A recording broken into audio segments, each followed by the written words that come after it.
Hello my dear students, my name is Ali Sharma and I welcome you all to our YouTube channel। तो हम लोग standard 11th में periodic properties कर रहे हैं। Periodic properties में हम लोगों ने ऑलरेडी किस तरह से इलेक्ट्रॉनिक कन्फिगरेशन याद रखना है, कैसे हम लोग किस एलिमेंट के एटॉमिक नंबर को याद रख सकते हैं, एक्सेट्रा एक्सेट्रा, कुछ आपको ट्रिक्स पता चले। बहरहाल हम लोग वो चीज को बाद में डिस्कस करेंगे। पहले आज के वीडियो लेक्चर में हम लोग स्टार्ट करने वाले हैं पीरियोडिक प्रॉपर्टीज, जैसा कि आप देख सकते हो बोर्ड में। ठीक है बच्चों, वैसे पीरियोडिक प्रॉपर्टीज होती क्या है, बिना टाइम वेस्ट के हम लोग टॉपिक पे जा रहे हैं, लेकिन उससे पहले अब हमारा जो लेक्चर होंगे वो जेई मेंस और बोर्ड को मैं पूरा सेपरेट करके आपको लेक्चर दूंगा, ताकि जो सिर्फ बोर्ड के लिए प्रिपेयर कर रहे हैं उनको पता हो जाएगा कि कौन सा वीडियो लेक्चर उनके लिए मायने रखता है, और जो जेई और नीट कर रहे हैं उनको भी पता चल जाएगा कि कौन से वीडियो लेक्चर में उनको ज्यादा फोकस करना है। ठीक है, तो स्टार्ट करते हैं हम लोग periodic properties. Exactly periodic properties होती क्या है, देखो बच्चों एक चीज याद रखना, जब भी हम किसी पीरियोडिक प्रॉपर्टीज पीरियोडिक टेबल में, जब भी पीरियोडिक टेबल में हम लोग किसी एलिमेंट की या किसी एटम की बात करते हैं, उसकी प्रॉपर्टी की बात करते हैं, तो उसको मैं दो तरीके से क्लासिफाई करूंगा। एक, किसी भी एक इंडिविजुअल की प्रॉपर्टी, इंडिविजुअल एटम की प्रॉपर्टी होती है वो, और दूसरी पूरे ग्रुप की प्रॉपर्टी। देखो मैं दो चीजें बता रहा हूं। जब मैं पूरे पीरियोडिक टेबल में एलिमेंट की बात करूंगा या एटम की बात करूंगा या पूरे ग्रुप की बात करूंगा, तो प्रॉपर्टी को दो पार्ट में हम लोग क्लासिफाई कर सकते हैं या फिर बता सकते हैं। एक ऐसी प्रॉपर्टी जिसमें सिर्फ और सिर्फ एक इंडिविजुअल एटम इन्वॉल्व हुआ हो, ठीक है, एक पर्टिकुलर इंडिविजुअल एटम की प्रॉपर्टी, और दूसरा सिर्फ और सिर्फ एटम नहीं लेकिन पूरे ग्रुप की प्रॉपर्टी। जैसे मुझे अगर पूरे ग्रुप में एलिमेंट, जैसे मुझे अगर बात करनी हो तो आयनाइजेशन एंथैल्पी या फिर एटम की रेडियस बात करें, या इलेक्ट्रॉन नेगेटिविटी की बात करें, या फिर इलेक्ट्रॉन गेन एंथैल्पी की बात करें, तो वो इंडिविजुअल एटम में आते हैं। वो इंडिविजुअल एटम, एक पर्टिकुलर एटम की बात करें, सोडियम, तो सोडियम की एटॉमिक रेडियस क्या है? सोडियम जो होता है इलेक्ट्रॉन लूज करेगा, गेन करेगा, और जो भी आयन वैसे एक्सेट्रा जो भी आयन बनाएगा, तो उसकी रेडियस क्या होगी? ठीक है, उसकी आयनाइजेशन एंथैल्पी क्या होती है, उसकी इलेक्ट्रॉन गेन एंथैल्पी क्या होती है, उसकी इलेक्ट्रॉन नेगेटिव, ये जो सारी प्रॉपर्टी है ये एक इंडिविजुअल एटम सोडियम की होती है। ठीक है, इंडिविजुअल एटम। लेकिन जब मैं पूरे ग्रुप के प्रॉपर्टी की बात करूंगा तो melting point, solubility, boiling point या फिर डेंसिटी, ये पूरे ग्रुप के प्रॉपर्टी की बात करते हैं। ठीक है, तो ऐसे दो प्रॉपर्टी हम लोग डिवाइड कर सकते हैं। तो ये जो प्रॉपर्टीज है इसे हम एटॉमिक प्रॉपर्टीज बोलते हैं। These properties are called atomic property। इन दो चीजों में हम लोग जो डिवाइड करते हैं, ये जो प्रॉपर्टी होती है इसे हम बोलते हैं एटॉमिक प्रॉपर्टीज। ठीक है, अच्छा, मॉडर्न इरा में इस एटॉमिक प्रॉपर्टीज को पीरियोडिक प्रॉपर्टीज नाम दिया गया है। ये पीरियोडिक प्रॉपर्टीज क्या होती है? पीरियोडिक, अच्छा ये वर्ड क्या होता है पीरियोडिक? पीरियोडिक का मतलब क्या होता है ना? मॉडर्न पीरियोडिक टेबल में और मेंडल पीरियोडिक टेबल में उसका स्टेटमेंट अगर आपने पढ़ा हो, राइट, स्टेटमेंट कुछ ऐसा था ना कि the physical and chemical properties of any element the physical and chemical properties of elements they are periodic functions of the atomic number, atomic weight, whatever. Periodic function वहां पे ऐसा वर्ड आया था, राइट। तो ये पीरियोडिक का मतलब क्या होता है? एकदम मैं पीरियोडिक वर्ड पे स्टिक होके मैं बोलूं कि नहीं, पीरियोडिक का एकदम स्टिक यही डेफिनेशन होनी चाहिए, एकदम रिजिड डेफिनेशन, तो वो क्या होगी? Rigid definition. हम लोग बोलेंगे कि कुछ रिपीटेशन के बाद एक पर्टिकुलर प्रॉपर्टी रिपीट होगी। यानी मैं एलिमेंट को एटॉमिक नंबर के इंक्रीजिंग ऑर्डर में अरेंज करूंगा, lithium, beryllium, boron, carbon, nitrogen, oxygen, fluorine, neon, उसके बाद जो एलिमेंट आएगी उसकी प्रॉपर्टी रिपीट होगी। यह रिपीट हो रही है, यानी कुछ हद तक जाने के बाद प्रॉपर्टी का रिपीटेशन होता है।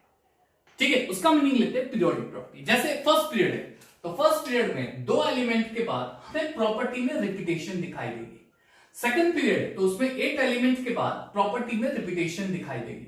थर्ड पीरियड तो उसमें 8 एलिमेंट, तो ये पीरियोडिकली रिपीट होगी, लेकिन बहुत ही रिजिड डेफिनेशन है। पीरियोडिकली रिपीट होना बहुत ही पुरानी डेफिनेशन है। और नई डेफिनेशन में ऐसा बोला गया कि जब हम एटॉमिक नंबर के इंक्रीजिंग ऑर्डर में अरेंज करेंगे, पीरियोडिकली जब हम अरेंज करेंगे, पीरियड में अरेंज करेंगे, तो उसकी प्रॉपर्टी में ग्रेजुअल चेंज आएगा, कंटिन्यूअसली चेंज, ग्रेजुअली चेंज होगी, कंटिन्यूअसली ग्रेजुअल चेंज आएगा, राइट। जैसे एटॉमिक रेडियस है तो लेफ्ट टू राइट जाएंगे, लिथियम से बेरिलियम, बोरॉन से कार्बन, तो लिथियम से बेरिलियम जाना, बेरिलियम से बोरॉन जाना, बोरॉन से कार्बन, ये जो साइमल्टेनियस एटम पे जा रहा हो वहां पे मुझे ग्रेजुअल चेंज दिखेगा। वो ग्रेजुअल चेंज या तो इंक्रीज होगा या डिक्रीज होगा, बहुत ही आसान सी चीज है, या तो इंक्रीज होगा या डिक्रीज होगा। तो जब मैं पीरियोडिकली एटम को अरेंज करता हूं, पीरियड में अरेंज करता हूं, तो मुझे ग्रेजुअल चेंज दिखेगा। वो चेंज चाहे इंक्रीज हो सकता है चाहे डिक्रीज हो सकता है। तो इस प्रॉपर्टी को पीरियोडिक प्रॉपर्टीज बोलते हैं। एलिमेंट की कुछ प्रॉपर्टी ऐसी होती है जिसे मैं पीरियड में एटॉमिक नंबर के इंक्रीजिंग ऑर्डर में अरेंज करूंगा तो मुझे एक ग्रेजुअल चेंज दिखेगा। इंडिविजुअल एटम में हम लोग ग्रेजुअल चेंज देखेंगे लेफ्ट टू राइट। अब वो चेंज या तो इंक्रीज हो सकता है या डिक्रीज हो सकता है, ठीक है। तो उसे हम पीरियोडिक प्रॉपर्टीज बोलते हैं, ठीक है। चलिए, तो हमें क्या करना है, पीरियोडिक प्रॉपर्टीज कौन कौन सी है वो स्टडी करना है। क्लियर? पीरियोडिक टेबल में कौन कौन सी पीरियोडिक प्रॉपर्टी है, हमें वो पीरियोडिक प्रॉपर्टी स्टडी करनी है स्टेप बाय स्टेप। क्लियर? लेकिन एक चीज है बच्चों, पीरियोडिक प्रॉपर्टी हमें स्टडी करनी होगी तो दो तीन चीजें आपको याद रखनी पड़ेगी, क्योंकि हर एक पीरियोडिक प्रॉपर्टी में उसका कहीं ना कहीं यूज आने वाला है, आएगा। हर एक पीरियोडिक प्रॉपर्टी में कहीं ना कहीं उसका यूज आएगा, आएगा, डेफिनेटली आएगा, ठीक है। कौन सी चीज है, हम लोग करने वाले हैं शील्डिंग इफेक्ट सबसे पहले, जिसे स्क्रीनिंग इफेक्ट भी बोलते हैं। स्क्रीनिंग इफेक्ट, शील्ड करना, स्क्रीन करना, शील्ड। अच्छा, ये वर्ड का मीनिंग आपको पता है, शील्ड कर देना। शील्ड करना यानी कि बाउंड्री बना देना, शील्ड कर दिया, पूरा बाउंड्री बना दिया, बोलते हैं शील्डिंग इफेक्ट। बहुत ही सिंपल सी चीज है। शील्डिंग इफेक्ट होता क्या है, बहुत ही सिंपल सी चीज है। आप ऐसा बोलोगे कि शील्डिंग इफेक्ट यानी, अच्छा, जब मैं इलेक्ट्रॉनिक कन्फिगरेशन नोट डाउन करूंगा, मान लीजिए कि मैं इलेक्ट्रॉनिक कन्फिगरेशन लिख देता हूं, एक एग्जांपल देता हूं। एग्जांपल के तौर पे मैं आपको ये बताऊंगा, मान लीजिए कि कोई भी ले लो ना, क्लोरीन, चेक 1s2, ठीक है, 2s2, 2p6, 3s2, 3p5, या फिर आप एक काम करते हैं, पोटेशियम ले लेते हैं, 3p6, 4s1। ये अभी शील्डिंग इफेक्ट होता क्या है, ध्यान से समझना बच्चों, ध्यान से समझना। ये है आपका वैलेंस शेल, वैलेंस यानी आउटर शेल, और ये है आपके इनर शेल, इनर शेल्स। और इनर शेल के इनर इलेक्ट्रॉन्स, ये इनर कोर इलेक्ट्रॉन्स बोलेंगे, ठीक है, इनर कोर इलेक्ट्रॉन्स बोलेंगे। अब क्या होगा, न्यूक्लियस में ये इनर कोर इलेक्ट्रॉन्स का अरेंजमेंट इस तरह से होगा। ये सिर्फ आपको रैंडम अरेंजमेंट में दिखा रहा हूं, ठीक है, जो भी है, नंबर ऑफ इलेक्ट्रॉन्स मैं काउंट नहीं कर रहा हूं। अब ये इलेक्ट्रॉन्स क्या करेंगे, ये इनर कोर इलेक्ट्रॉन्स क्या करेंगे, जो वैलेंस शेल के इलेक्ट्रॉन्स होते हैं उसको रिपल करेंगे, यानी दूर फेंकेंगे, रिपल करके दूर फेंकेंगे, पहली चीज। दूसरी चीज, नो डाउट न्यूक्लियस का वैलेंस शेल पे अट्रैक्शन होता है, यानी न्यूक्लियस क्या करेगा, वैलेंस शेल के इलेक्ट्रॉन को अपनी ओर खींचेगा, अट्रैक्शन। लेकिन ये सारे इलेक्ट्रॉन जिद्दी इलेक्ट्रॉन है, अड़ियल इलेक्ट्रॉन है, अड़ियल है ना, इस इलेक्ट्रॉन को एंट्री नहीं देंगे, रिपल करेंगे। इसकी वजह से क्या होता है, न्यूक्लियस का जो एग्जैक्ट फोर्स ऑफ अट्रैक्शन होना चाहिए इस इलेक्ट्रॉन पे उतना नहीं होता, उससे कम हो जाता है। इलेक्ट्रॉन क्या करेंगे, बाहर के वैलेंस शेल के इलेक्ट्रॉन को रिपल करके दूर फेंकेंगे, जिसकी वजह से न्यूक्लियस का वैलेंस शेल के प्रति जो फोर्स ऑफ अट्रैक्शन होता है उसे कम कर देगा, उसे डिक्रीज कर देगा, बहुत कम कर देगा उसको। यानी एग्जैक्ट फोर्स ऑफ अट्रैक्शन जितना होना चाहिए उतना नहीं मिलता, उससे कम मिलेगा, उससे फोर्स ऑफ अट्रैक्शन कम मिलेगा, ठीक है। तो ये जो फिनोमिना है, ये जो इनर इलेक्ट्रॉन की अड़ियलगिरी है इनर इलेक्ट्रॉन की अड़ियलगिरी है आउटर शेल पे, इसे बोलते हैं शील्डिंग इफेक्ट। ये क्या करेंगे, पूरे एटम को प्रोटेक्ट कर देंगे, पूरे एटम की ओर ऐसे घेरा बना देंगे, पूरे एटम की ओर इलेक्ट्रॉन क्लाउड फैल जाएगा, पूरे एटम की ओर, है ना, फैल जाएगा। इसे बोलते हैं स्क्रीनिंग इफेक्ट, इसे शील्डिंग इफेक्ट। वो आपने खेल खेला होगा ना, ऐसे पकड़ के सर्कल बनाते हैं और बाहर से कोई आना चाहता है तो उसे आने नहीं देते, है ना, ऐसा ही कुछ। तो कुछ ऐसा ही, पूरा ऐसे घेर के बैठ जाएंगे, पूरा ऐसा सर्कल बना के बैठ जाएंगे, और बाहर से अगर कोई इलेक्ट्रॉन आना चाहेगा तो उसको फेंकेंगे दूर, अट्रैक्ट नहीं करेंगे, रिपल अट्रैक्ट करने नहीं देंगे, उसको रिपल करके दूर फेंक देंगे। तो इस इफेक्ट को हमको शिलिंग इफेक्ट और स्क्रीनिंग इफेक्ट बोलते हैं। ये याद रखना, ये याद रखना। क्लियर? चलो, द रिपल्शन फोर्स ऑफ, आप ऐसा बोल सकते हो, the repulsion force of inner electron, आप ऐसा लिख सकते हो, the repulsion force of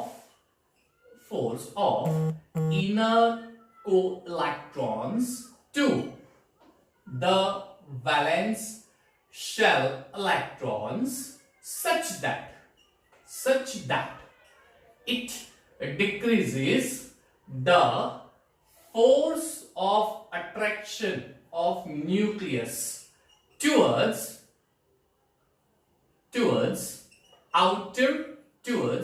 outer shell electrons। बहुत ही आसान, समझने में बहुत ही आसान, ठीक है। इसे शील्डिंग इफेक्ट बोलते हैं। This effect is called shielding effect, ये डेफिनेशन है, ठीक है। इसे शील्डिंग इफेक्ट है। अब पता कैसे चलेगा कि किस एलिमेंट का शील्डिंग इफेक्ट ज्यादा है, किस एलिमेंट का शील्डिंग इफेक्ट कम है, ये कैसे पता चलेगा? उसकी कोई ट्रिक है? हमें अगर शील्डिंग इफेक्ट किसका ज्यादा है किसका कम है फाइंड करना, तो पहली चीज आप ये याद रखना, इनर ऑर्बिटल जो होता है, इनर ऑर्बिटल ये अंदर का, अच्छा मैंने इरेज कर दिया, ओके। पोटेंशियल देखो 1s2 2s2 2p6 3s2 3p6 4s1, तो इसके पहले का जो ऑर्बिटल होता है वो जितना छोटा होगा उतना रिपल्शन फोर्स ज्यादा होगा। छोटा होगा तो उसके हिसाब से क्या होगा, अच्छा छोटा होगा तो क्या होगा, इलेक्ट्रॉन बहुत ही नजदीक होंगे, है ना, इलेक्ट्रॉन नजदीक होंगे तो वो घेरा इजीली बनाएंगे। सिंपल है, समझ में आ रहा है जो मैं बोल रहा हूं? अंदर के जो साइज होती है ऑर्बिटल वो जितनी छोटी होगी उतना स्क्रीनिंग इफेक्ट ज्यादा होगा। अब आपको पता है SPDF, इसमें किसका स्क्रीनिंग इफेक्ट सबसे ज्यादा होगा? छोटी साइज किसकी है? S की है। इसका स्क्रीनिंग इफेक्ट बहुत ज्यादा, यानी गलती से भी इसके पहले का ऑर्बिटल S आ गया, खत्म, फोर्स ऑफ अट्रैक्शन इतना कम कर देगा रिपल्शन से कि वो नजदीक आएगा नहीं, दूर चला जाएगा। जैसे जैसे साइज बढ़ेगी ऑर्बिटल शेल की साइज बढ़ती जाएगी, स्क्रीनिंग इफेक्ट पोर होता जाएगा। तो ये हो गया स्क्रीनिंग इफेक्ट का ऑर्डर, ये चीज याद रखना, स्क्रीनिंग इफेक्ट का ऑर्डर, ये चीज याद रखना। क्लियर एकदम? अच्छा, आप ऐसा भी हो सकते हो, अगर सपोज के अंदर का इलेक्ट्रॉन, अंदर के ऑर्बिटल भी है लेकिन वो कंप्लीट नहीं है, मान लीजिए कंप्लीट नहीं है, तो डी में जैसे जैसे इलेक्ट्रॉन बढ़ते जाएंगे वैसे वैसे स्क्रीनिंग इफेक्ट। अब ऐसा है 4s है, अब मैं ऐसे बोलूं 3d1 4s2, ठीक है। अब अंदर का ऑर्बिटल डी है लेकिन अभी तक कंप्लीट नहीं है। अब जैसे जैसे मैं डी को कंप्लीट करते जाऊंगा वैसे वैसे डी के इलेक्ट्रॉन बढ़ते जाएंगे, वैसे वैसे उसका रिपल्शन भी बढ़ने लगेगा। तो आप ऐसा भी बोल सकते हो कि इनर शेल के इलेक्ट्रॉन्स जैसे जैसे इंक्रीज होगी, शील्डिंग इफेक्ट या स्क्रीनिंग इफेक्ट भी इंक्रीज होगा। ये चीज आपको ट्रांजिशन एलिमेंट में बहुत काम आने वाली है, डीएनएफ ब्लॉक एलिमेंट में, इसलिए इस चीज को फिलहाल हम लोग एक्सप्लेन नहीं कर रहे, लेकिन ये दो चीजें याद रखना। स्क्रीनिंग इफेक्ट कब ज्यादा होती है, तो अगर शेल से रिलेटेड बात करेंगे, सबशेल से, तो सबशेल का ऑर्डर ये आएगा, और अगर नंबर ऑफ इलेक्ट्रॉन से रिलेटेड बात करते तो इनर ऑर्बिटल में जैसे जैसे इलेक्ट्रॉन की संख्या बढ़ती जाएगी वैसे वैसे स्क्रीनिंग इफेक्ट भी बढ़ता जाएगा, रिपल्शन बढ़ता जाएगा, ठीक है। ये चीज याद रखना। अच्छा, अब मान लीजिए कि पीरियड है, अब पीरियड में तो ऑर्बिटल तो सेम होता, शेल जो होता है वो तो सेम होता है, जैसे लिथियम है, बेरिलियम, बोरॉन है, कार्बन है, नाइट्रोजन है, ऑक्सीजन, फ्लोरीन। अच्छा, इसमें है 1s2 2s1, इसका होता है 2s2, 1s2 तो कॉमन होगा, इसका होगा 2s2 2p1, अब इसका होगा 2s2 2p2। अब हो क्या रहा है, आउटर शेल में इलेक्ट्रॉन बढ़ रहा है, नाइट्रोजन का क्या होगा 2s2 2p3, ऑक्सीजन का क्या होगा 2s2 2p4, फ्लोरीन का क्या होगा 2s2 2p5। तो इनर ऑर्बिटल तो सेम है, इनर ऑर्बिटल में कोई दिक्कत नहीं है, इलेक्ट्रॉन इंक्रीज कहां पे हो रहे हैं, बाहर के इलेक्ट्रॉन इंक्रीज हो रहे हैं। तो हमें ये फाइंड करना है कि अगर बाहर के इलेक्ट्रॉन इंक्रीज हो गए तो shielding effect, screening effect increase होगा डिक्रीज होगा। अब वो कैसे फाइंड करेंगे, तो उसके लिए आपको फाइंड करना पड़ेगा screening constant sigma, screening constant sigma, इसके ऊपर से आप शील्डिंग इफेक्ट डिटरमाइन कर सकते हो। स्क्रीनिंग कांस्टेंट सिग्मा फाइंड करना पड़ेगा जिसपे से आप स्क्रीनिंग इफेक्ट फाइंड कर सकते हो। स्क्रीनिंग इफेक्ट, चलिए समझना ध्यान से। अब स्क्रीनिंग कांस्टेंट सिग्मा फाइंड करना है, ध्यान से समझना बच्चों। इसके लिए स्लैटर ने कुछ रूल बनाए थे, Slater rules to determine screening constant sigma. पहले ये रूल समझ लो फिर ये किस तरह से अप्लाई होता है वो समझ लो, और फिर हम देखेंगे कि लेफ्ट राइट इसका इफेक्ट क्या होता है। ये चीजें हम क्यों स्टडी कर रहे हैं, हर एक पीरियोडिक प्रॉपर्टी में इसका यूज आने वाला है, शेडिंग इफेक्ट का यूज आने वाला है। बहरहाल ये चीज आपको कॉम्पिटिटिव के लिए इंपॉर्टेंट है, ये बोर्ड लेवल से याद नहीं रखना है।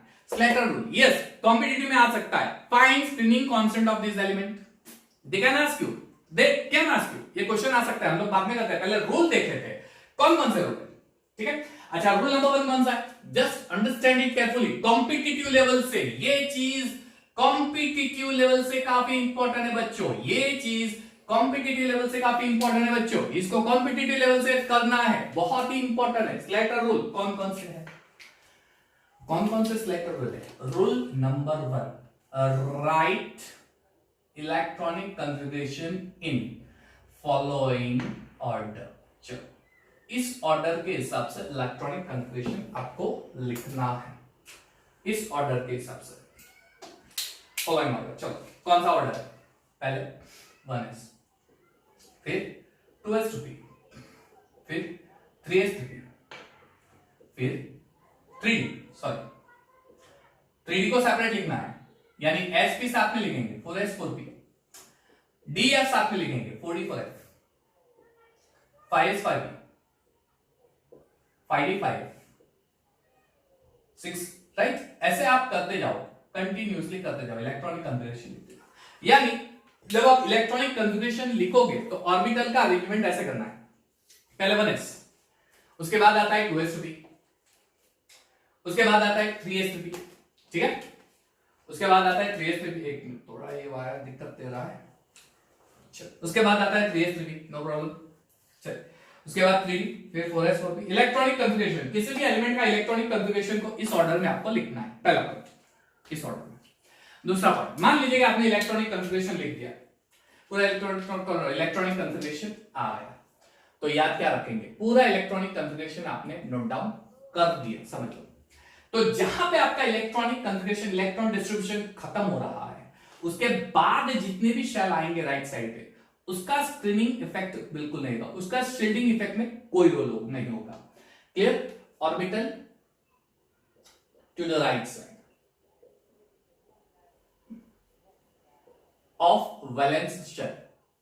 of valence shell has no role in shelling effect और screening effect, उसका कोई रोल नहीं होगा। वैलेंस शेल के बाद जितने भी आएंगे, मान लीजिए इलेक्ट्रॉन यहां पे खत्म हो गया, तो अब राइट साइड पे जितने भी आते हैं उसका कोई रोल नहीं होता, वो तो एम्प्टी है, वो थोड़ी ना कुछ इफेक्ट करेंगे, वो इफेक्ट नहीं करते।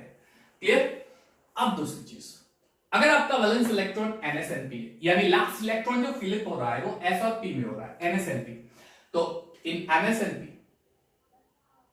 NS, NP, number of electrons are multiplied, total number of electrons are multiplied by 0.35, यानी जब आप इलेक्ट्रॉन फिलअप कर रहे हो 2 4 6 ऐसे इलेक्ट्रॉन फिलअप करते जा रहे हो, और लास्ट में आपका जो ऑर्बिटल मिला वो ऑर्बिटल S और P में से मिला, यानी ये ऑर्बिटल मिला, यानी ये रूल वैलेंस शेल sp हो उसके लिए, वैलेंस शेल sp हो तो उसको 0.35 से मल्टीप्लाई करेंगे, लेकिन एक्सेप्शन है, सिर्फ 1s होगा, यानी hydrogen hydrogen helium, exception hydrogen helium lithium, जिसमें 1s होता है, हाइड्रोजन हीलियम लिथियम बेरिलियम, ठीक है, उसके बाद तो 2s2p अंदर आने लगता है, तो एक्सेप्शन होगा, सिर्फ 1s होता है तो 0.30 मल्टीप्लाई करना है, exception for hydrogen, exception 0.30 for hydrogen only, यानी सिर्फ हाइड्रोजन और 1s for 1s orbital, sorry सिर्फ 1s ऑर्बिटल होता है तो उसको 0.30 से मल्टीप्लाई, यानी हाइड्रोजन हीलियम के लिए ये एप्लीकेबल है,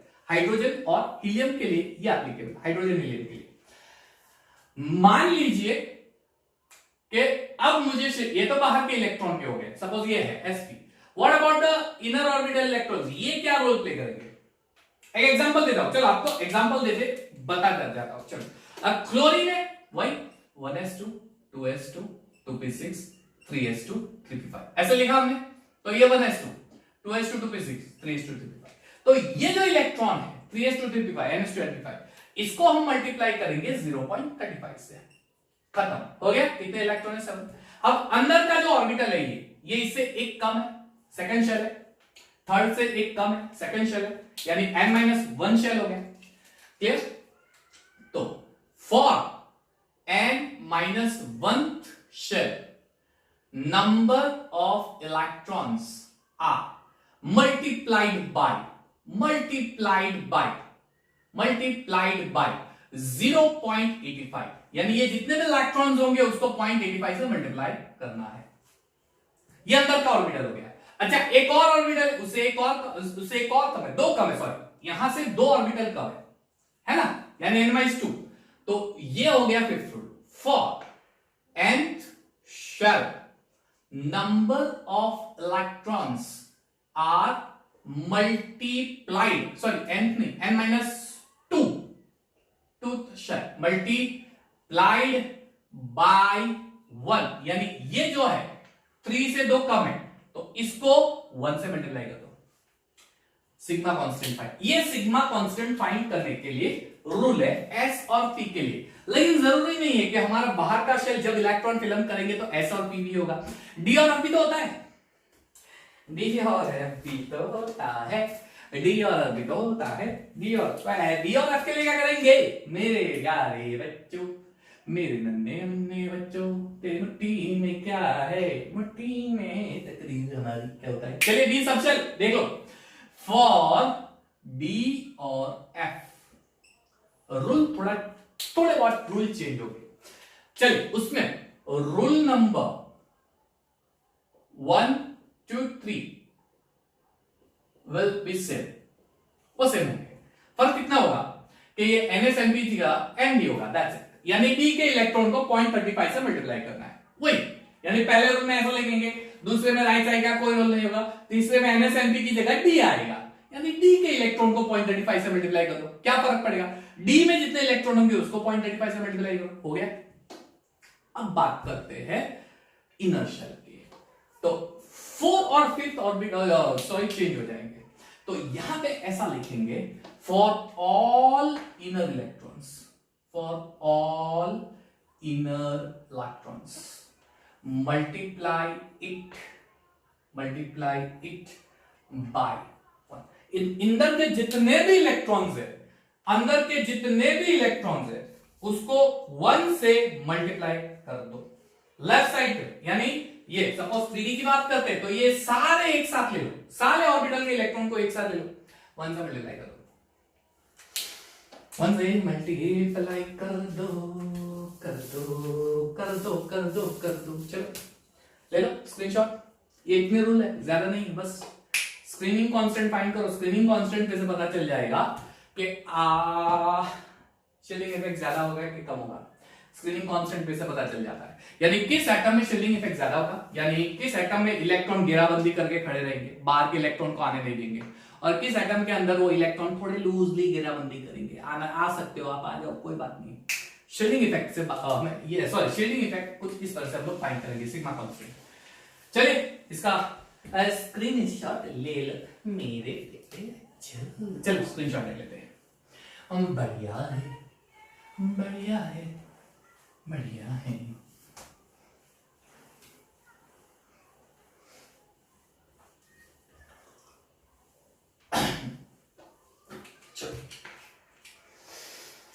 ओके, तो फाइंड करते हैं 1 बाय 1, क्वेश्चन लिख देते हैं।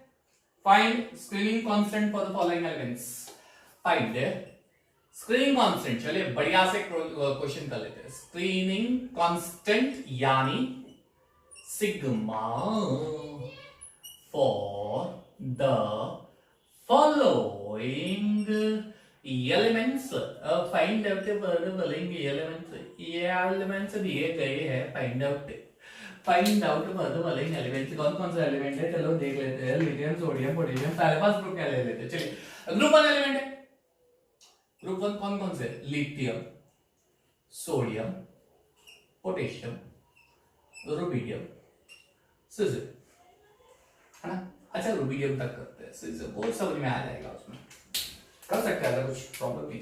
Lithium electronic configuration 1s2 2s1 लिख दिया। Sodium 1s2 2s2 2p6 3s2। देखो लिथियम का एटॉमिक नंबर होता है 3, फिर 11, है ना।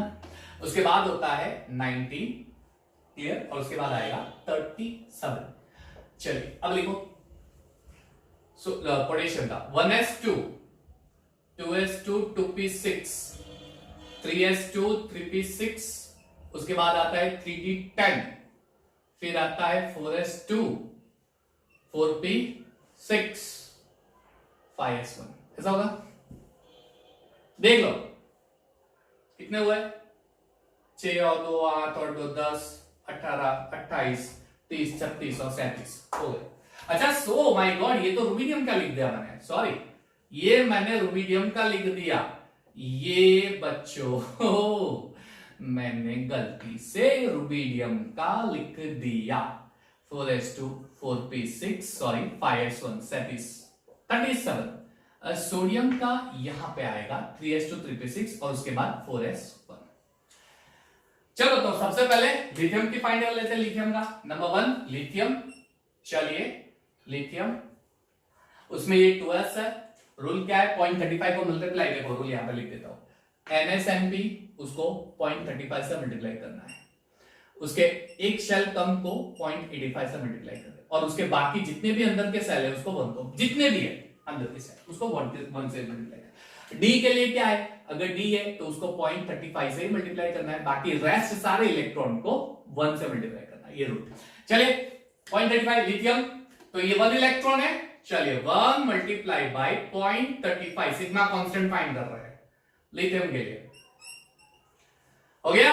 अब एक शेल कम यानी 1 वाला कितने इलेक्ट्रॉन है, उसके 2 इलेक्ट्रॉन है इंटू 0.85 है ना, प्लस बीच में प्लस सॉरी प्लस 0.85। अब मल्टीप्लाई करके प्लस करके जो आंसर आता है देख के मुझे बता दो, चलिए जल्दी क्विक।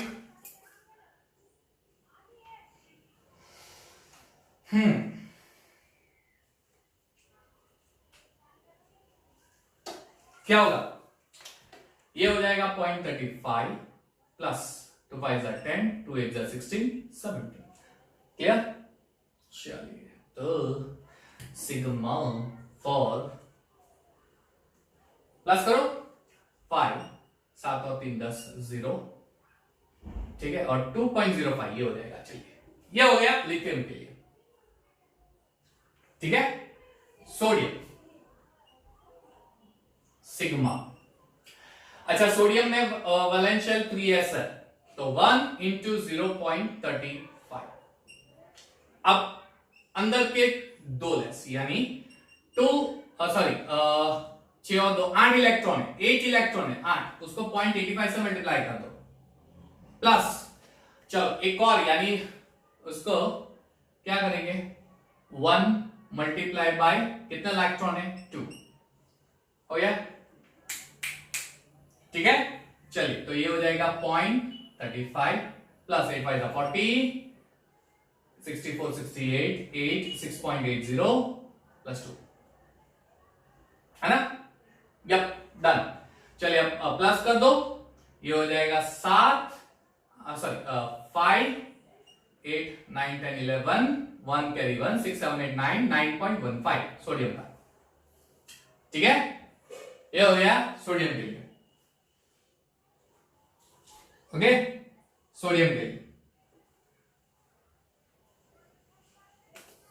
चलिए उसके बाद पोटेशियम सिग्मा, पोटेशियम के लिए सिग्मा इज इक्वल टू, चलिए 4s है,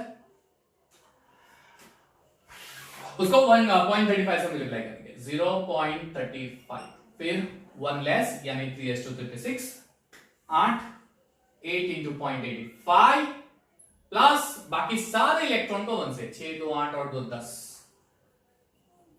ये हो गया आपका 0.35 8 5 40 8 8 64 8 6.80 प्लस 10, ठीक है, तो ये हो गया 5 8 9 10 11 कैरी 1 6 16 17 17.15, हो गया, ये हो गया पोटेशियम का स्टनिंग कांस्टेंट। चलिए और उसके बाद रुबिडियम का फाइंड कर सकते हो, सिग्मा रुबिडियम का, चलो फाइंड करो, आउटर है 1 multiply by 0.35 plus inner orbital 4s4p6 यानी 6 और 2 8 0.85 प्लस ये पूरा n-2 पूरे सारे इलेक्ट्रॉन ले लो 6 10 16 17 18 चलो 20 26 27 28 यानी 28 हो गए।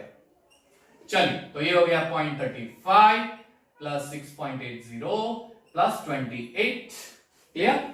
चलिए ये तो एक 5 11 1 करीबन 28 29 और 35 चलो 35.15 स्क्रीनिंग कांस्टेंट ये हो गया सिग्मा। तो आप क्या देख सकते हो top to bottom screening constant बढ़ रहा है यानी स्क्रीनिंग इफेक्ट बढ़ेगा ग्रुप में। Top to bottom screening constant increases screening effect increases. आप ये नोट कर सकते हो इस चीज को आप आसानी से यानी ग्रुप में ये चीज याद रखना जब भी ग्रुप की बात आएगी तो टॉप टू बॉटम जब भी ग्रुप आएगी टॉप टू बॉटम जब आप ऊपर से नीचे जाओगे तो शील्डिंग इफेक्ट इंक्रीज होगा। क्यों? क्योंकि शील्डिंग कांस्टेंट इंक्रीज हो रहा है शील्डिंग कांस्टेंट इंक्रीज हो रहा है इसलिए शील्डिंग इफेक्ट भी इंक्रीज होगा। ठीक है ये इंपॉर्टेंट चीज है।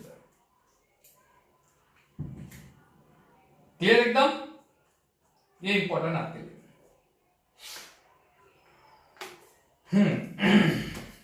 चलिए अब find the screening constant of second member for valence electrons. Valence electrons के लिए फाइंड करो चलो सेकंड पीरियड के लिए सेकंड पीरियड यानी लिथियम से लेके चलो तो ये हो गया फर्स्ट आसान से आसान वाला पार्ट। चलो इजी है चलिए find screening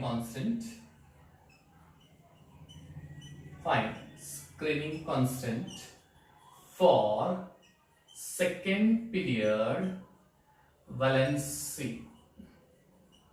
the valence electrons second period valence electrons का स्क्रीनिंग कांस्टेंट आपको फाइंड करना है बराबर है। चलिए तो आप वो कैसे फाइंड करेंगे screening constant for valence electrons के लिए। अच्छा इस क्वेश्चन को थोड़ा आपको समझना पड़ेगा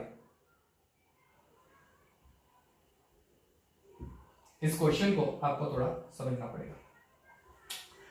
वैलेंस इलेक्ट्रॉन्स के लिए फाइंड करना है यानी उसमें वैलेंस इलेक्ट्रॉन का कोई रोल नहीं होगा उसमें वैलेंस इलेक्ट्रॉन का कोई रोल नहीं होगा। देखो किस तरह से मैं आपको समझाता हूं बहुत आसान है। Lithium beryllium boron carbon nitrogen oxygen fluorine electronic configuration आप लिख सकते हो 2,1 बहुत ही आसान है 2,2 2,3 2,4 2,5 2,6 अच्छा इससे बेटर है तो आप ऐसे लिखो ना वैलेंस इलेक्ट्रॉन। चलिए इस तरह से लिखते हैं ये है 1s2 2s1 फिर 1s2 2s2 फिर 1s2 2s2 2p1 फिर 1s2 2s2 2p2 फिर 1s2 2s2 2p3 फिर 1s2 2s2 2p4 फिर 1s2 2s2 2p5। Valence electrons की बात कर रहे हैं बाहर के इलेक्ट्रॉन्स की बात कर रहे हैं ठीक है बाहर के इलेक्ट्रॉन की बात कर रहे हैं ओके। चलो समझो बाहर के इलेक्ट्रॉन वैलेंस इलेक्ट्रॉन कर रहे थे एक इलेक्ट्रॉन। अब ध्यान से समझो मान लीजिए वैलेंस इलेक्ट्रॉन एक ही है तो उस एक इलेक्ट्रॉन पे अंदर के इलेक्ट्रॉन कितना इफेक्ट करेगा स्क्रीन पे यानी इसके ऊपर इस इलेक्ट्रॉन का कितना स्क्रीनिंग इफेक्ट होगा। तो मुझे ये तो नहीं लेना है देखो मैं आपको बता रहा हूं NS और NP होगा तो उसको मैं 0.35 से मल्टीप्लाई करता हूं यानी उसी शेल के इलेक्ट्रॉन को अगर एक कम होता है तो 0.85 अगर दो कम होता है तो 1। अब ये देखो मैं तो ये वाला शेल तो नहीं ले रहा हूं ठीक है तो उससे एक कम शेल ले रहा हूं तो उसको 0.85 से मल्टीप्लाई कर दो सिंपल है यानी 2 into 0.85 यानी करीबन 1.7 हो गया। अब बैरिलियम में दो इलेक्ट्रॉन है तो ध्यान से देखो 2s में एक और एक मुझे क्या करना है वैलेंस इलेक्ट्रॉन बाहर के एक इलेक्ट्रॉन पे कितने इलेक्ट्रॉन शील्डिंग इफेक्ट अप्लाई करेंगे तो एक तो S के खुद का इलेक्ट्रॉन उसके ऊपर स्क्रीनिंग इफेक्ट अप्लाई करेगा, यानी रिपल्शन फोर्स अप्लाई करेगा, और अंदर का इलेक्ट्रॉन, यानी पहले हम इसका शेलिंग इफेक्ट फाइंड करेंगे, उसमें इसका शेलिंग इफेक्ट ऐड कर देंगे। अब इसी शेल का इलेक्ट्रॉन है, इसी शेल का इलेक्ट्रॉन यानी 0.35 मल्टीप्लाई करो, 0.35 मल्टीप्लाई बाय 1 प्लस अंदर के शेल का इलेक्ट्रॉन यानी 2 इंटू 0.85। क्लियर? तो ये हो गया 1.7, उसमें 0.35 जोड़ दो, 1.7 1.7 उसमें 0.35 जोड़ दो, 5 7 और 3 10 10 यानी 2.05, ये हो गया 2.05। आसान आसान है ना, 2.05। अब देखो ये हो गया इलेक्ट्रॉन, इसके ऊपर ये अप्लाई करेगा तो उसी के देखो NSNP हो गया ना, NSNP यानी इस दो इलेक्ट्रॉन को 0.35 से मल्टीप्लाई कर दो। अब एक लेस शेल यानी 0.85 मल्टीप्लाई बाय 2, दोनों को जोड़ दो, 1.7 प्लस 2 5 10 2 8 16 17 हो जाएगा, 17 और 1.7 ठीक है, क्लियर? चलिए अब ऐड कर, सॉरी ये 1.7 और ये कितना होगा, 2 5 10 2 3 6 7, चलो 1.7 और 0.7 7 and 7 14 2.4, चलो ये हो जाएगा 2.4 हो गया। अब इसके ऊपर जाते हैं, अब देखो 1s2 2s2 2p में दो इलेक्ट्रॉन है, 1 + 1, इसके ऊपर किसका शेलिंग इफेक्ट स्क्रीनिंग लिखेगा, तो ये तो अप्लाई करेगा ही, और 2s का भी, यानी टोटल 3 इलेक्ट्रॉन उसी के शेल, उसी यानी सेकंड शेल के 3 इलेक्ट्रॉन इसके ऊपर रिपल्शन फोर्स अप्लाई करेंगे, 3 इलेक्ट्रॉन यानी 3 इंटू 0.35 प्लस अंदर के 2 इलेक्ट्रॉन 2 इंटू 1.85 सॉरी, ठीक है, चलिए 0.85 यानी 1.7 तो हो ही, सॉरी 0.7 तो हो ही, हाँ 1.7 तो हो गया ये। अब इसके ऊपर 3 5 15 राइट, 3 3 9 10 0 कैरी 1 1.05, तो 5 7 2 2.75, इसका आंसर आएगा 2.75। क्लियर? अब 2p में कितने इलेक्ट्रॉन है, 3 है, तो देखो 1s2 2s2 2p में 3 है, 1 + 1 + 1, तो इसके ऊपर कौन सा, एक ही इलेक्ट्रॉन, बाहर के एक इलेक्ट्रॉन पे स्क्रीनिंग इफेक्ट, तो ये रिपल्शन फोर्स अप्लाई करेगा, यानी टोटल 4 इलेक्ट्रॉन, उसी के शेल के total 4 electron, 0.35 into 4 plus 2 into 0.85 is equal to whatever the answer। ऐसे ही आप ऑक्सीजन का फाइंड करो, फ्लोरीन, तो स्क्रीनिंग इफेक्ट इस तरह से आप फाइंड आउट कर सकते हो, इस तरह से आप फाइंड आउट कर सकते हो। क्लियर? ओके, इसका करीबन आंसर आएगा 3.10। क्लियर? ऑक्सीजन जो होता है उसका 3.45 और लास्ट में 3.80, ये आप फाइंड आउट कर लो, आपको ये आंसर मिलेगा। इसमें एक डी शेल का ले लेते हैं, find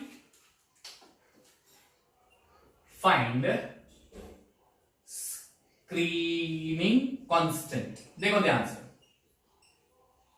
for 4s and 3d subshell, ठीक है, 4s और 3d सबशेल के लिए, for 4s and 3d subshell electron, subshell in zinc Zn। चलिए पहले तो Zn का इलेक्ट्रॉनिक कंफिगरेशन देखो, ये last Zn electronic configuration 1s2, चलिए उसके बाद 2s2 2p6, उसके बाद 3s2 3p6, उसके बाद 3d10, उसके बाद 4s2। पहले हम लोग 4s का फाइंड कर लेते हैं, 4s के लिए फाइंड कर लेते हैं। चलिए पहले नंबर 1 4s के लिए, फॉर 4s, चलिए सिग्मा की वैल्यू क्या होगी, valence shell electron for 4s। Okay चलिए सबसे पहले हम लोग 4s के लिए फाइंड कर रहे हैं। ओके ओके चलिए वैलेंस वाले इलेक्ट्रॉन, वही valence electron, 4s valence and 3d subshell valence electron, वही चीज होगी, वैलेंस इलेक्ट्रॉन, यानी दो में से एक इलेक्ट्रॉन दूसरे इलेक्ट्रॉन पे रिपल्शन फोर्स अप्लाई करेगा, दो में से, तो किसी भी एक को वैलेंस ले लो, इसको वैलेंस ले लेते हैं, तो ये इलेक्ट्रॉन उसके ऊपर फोर्स अप्लाई करेगा, तो 1 मल्टीप्लाई बाय 0.25 प्लस, चलिए प्लस प्लस प्लस, अब एक लेस n-1, तो ये पूरा n-1 है, देखो थर्ड सबशेल n-1 3 3 3 4 -1 3 3 3 कितने इलेक्ट्रॉन 10 और 6 16 और 2 18 80 मल्टीप्लाई बाय 0.85 प्लस n-2 अब सारे इलेक्ट्रॉन्स ले लो 6 और 2 8 और 2 10 उसको 1 मल्टीप्लाई कर दो 10 into 1 तो ये हो गया 0.35 प्लस 10 1 10 इसको पहले मल्टीप्लाई कर दो अब 0.85 को 18 से मल्टीप्लाई करके देखो क्या आता है आंसर कैलकुलेटर ओके 0.85 को 18 से मल्टीप्लाई कर दो और फिर फाइनली ऐड कर दो क्या आंसर आएगा चलो क्या आंसर आता है मैं लिख दूं इसका फाइनल आंसर आएगा एडिशन करने के बाद 25.65 देख लो यही आता है चलो कैलकुलेटर आ गया मेरे हाथ में ओके चलो कैलकुलेटर आ गया चलिए तो ये हो गया 10 मल्टीप्लाई बाय 0.85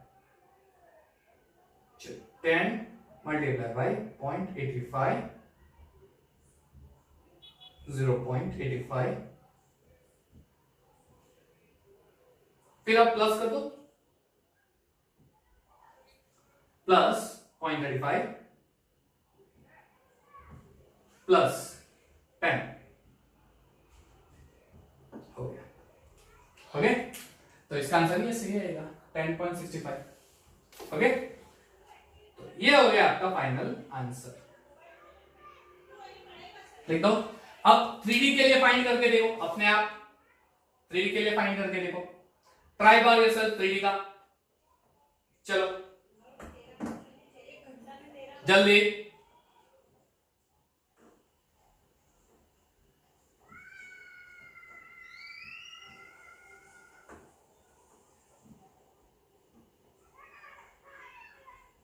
चलो क्या आंसर आया आपका बहुत आसान है दिखा दो आपको ओके चलो तो आपका जो आंसर आने वाला है वो कुछ इस तरह से देखो 3D का इलेक्ट्रॉन ये इसके ऊपर 4s का तो कोई रोल नहीं होगा क्योंकि ये बाहर का शेल हो गया रूल 3D का किसी भी ऑर्बिटल का बाहर के शेल के इलेक्ट्रॉन का कोई फोर्स अप्लाई नहीं होता अब 3D में 10 है तो 9 इलेक्ट्रॉन मिला के एक इलेक्ट्रॉन पे रिपल्शन फोर्स अप्लाई करेंगे अब d में उसको 0.85 से मल्टीप्लाई कर दो यानी 3D सबशेल के लिए 9 मल्टीप्लाई बाय 0.35 अब अंदर जितने भी इलेक्ट्रॉन है वो सारे इलेक्ट्रॉन को 1 से मल्टीप्लाई करना है सारे यानी 6 2 8 2 10 16 18 यानी 18 अब इसको मल्टीप्लाई करके देख लो 18 प्लस इसका जो आंसर आता है और उसका एडिशन करके दे दो that will be your 3D electron उसका भी आंसर मैं आपको दे देता हूं ठीक है कैलकुलेट करके देख लो 9 9 9 9 9 9 9 तो ये हो गया 9 ठीक है मल्टीप्लाई बाय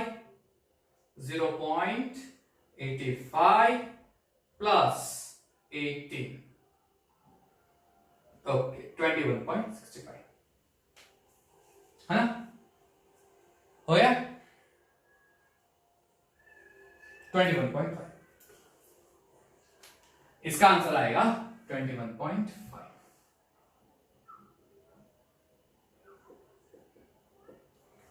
ठीक है तो ये पूरा शील्डिंग इफेक्ट स्क्रीनिंग इफेक्ट कैसे फाइंड करते हैं उससे पूरा जेई नीट से डेडिकेटेड लेक्चर है क्लियर नेक्स्ट वीडियो लेक्चर भी जेई नीट से रिलेटेड होगा जिसमें हम देखेंगे इफेक्टिव न्यूक्लियर चार्ज किसे कहते हैं और effective nuclear charge screening constant का यूज करके किस तरह से फाइंड आउट कर सकते हैं तो उसके बाद हम लोग पीरियोडिक प्रॉपर्टी का कॉन्सेप्ट स्टार्ट करेंगे उसमें ये चीजें काम आने वाली है टॉप टू बॉटम क्या हो रहा है screening effect increase shielding effect increase या फिर effective nuclear charge increase decrease वो सारी चीजें उसमें काम आने वाली है लेकिन एक चीज मैंने यहाँ पे कहना भूल गया लेफ्ट और राइट देखो क्या हो रहा है शील्डिंग इफेक्ट तो यू कैन सी दैट ये भी इंक्रीज हो रहा है तो लेफ्ट राइट भी शील्डिंग इफेक्ट इंक्रीज हो रहा है टॉप टू बॉटम भी शील्डिंग इफेक्ट इंक्रीज हो रहा है ये चीजें आपको याद रखनी है तो ये चीजें पीरियोडिक प्रॉपर्टी में बहुत ही काम आने वाली है clear till then take care of yourself thank you everyone and have a nice time